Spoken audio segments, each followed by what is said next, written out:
This man is not supposed to be driving, but 2 News Investigates found him behind the wheel just days ago. His name is Brandon Richardson. He's 24 years old and has a driving record 3 pages long. I thought I'd ended up in jail a long time ago, as much stuff as I've done. But 2 months ago, Vandalia Municipal Court gave Richardson another chance, the opportunity to enter a license intervention program.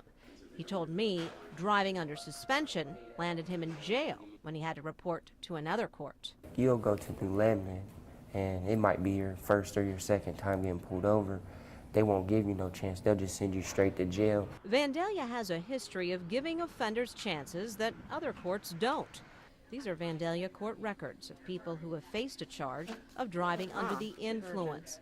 Some have blown more than twice the legal limit. Some have refused to take any alcohol drug test at all, like Rob Anderson, the former city manager. But Anderson and other first-time OVI offenders have received what's called pretrial diversion.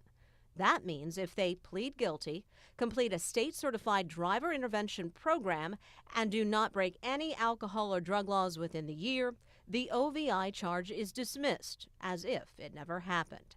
It's something only Vandalia Municipal Court offers, and while the court considers it successful in helping people, others maintain it sends the wrong message. And the fear is with diversion is if you give someone this option to get involved in something that helps to expunge the record, now they have this feeling, well, I was able to get away with it. Scott Reedy lost his only child to a drunk driver, a first-time OVI offender.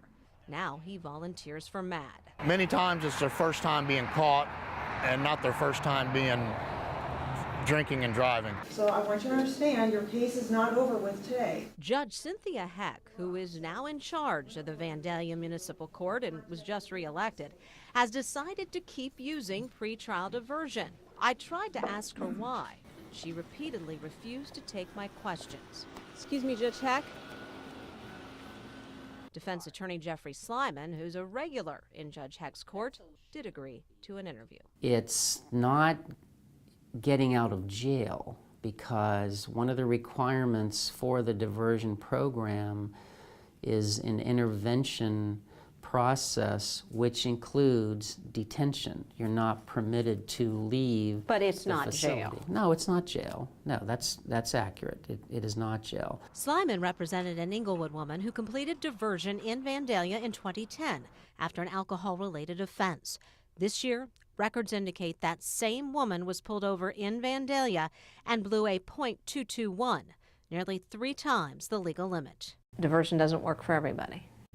I've mentioned that, and I'm not conceding that it didn't work for her. And what about Brandon Richardson? Every time he drives, he's breaking the law. And despite promises made in Vandalia 2 months ago, he still doesn't have a valid license. I'm finally going to be able to go pay my money, take the test, get a valid driver's license. No courts will ever see me again.